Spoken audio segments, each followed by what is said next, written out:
పంచశ్లోకి భగవద్గీత అంటే తెలుసా మీకు?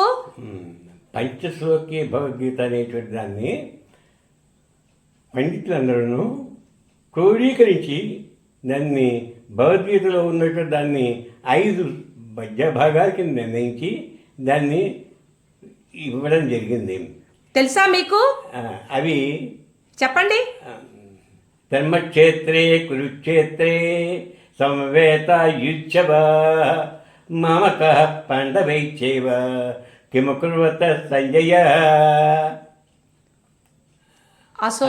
ఆశోచో నన్న శోచం ప్రజ్ఞం బాధాంచ బాధతే గతానూను గతాసూంచ నాను శోచంతి పండితః అనన్యా చింతయంతో మాం ఏ జనా పర్యపాసే తేషాం నిత్యాభియుక్తానాం యోగక్షేమం వహామ్యహం సర్వధర్మాన్ పరిత్యజ్య మామేకం శరణం వ్రజ అహం చ సర్వపాపేభ్యో మోక్షయిష్యామి మా సృజః యత్ర యోగేశ్వర కృష్ణో యత్ర బాధో ధనుద్ధరః తత్ర శ్రీ విజయోభూతి ధువాని తిర్మ.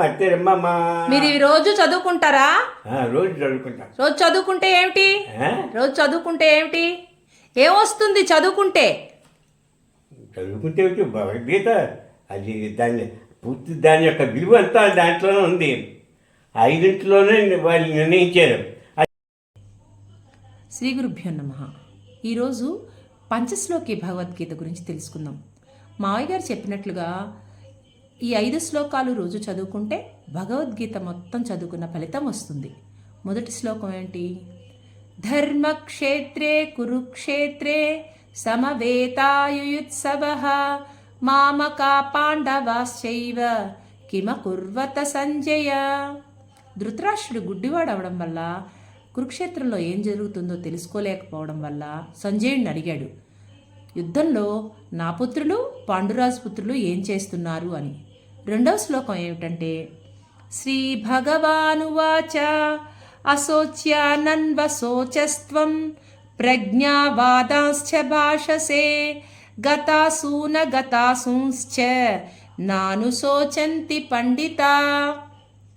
ఈ అర్జునుడు ఈ యుద్ధంలో నేను చాలామందిని చంపాల్సి వస్తుందేమో, అయ్యో అనవసరంగా నా వల్ల వీళ్ళందరూ చచ్చిపోతున్నారు అని బాధపడుతూ ఉన్నప్పుడు శ్రీకృష్ణ భగవానులు ఇలా అన్నారు, నిజంగా ఒక పండితుడైన వాడు చనిపోయిన వాళ్ళ గురించి కానీ బ్రతికున్న వాళ్ళ గురించి కానీ దుఃఖించడు.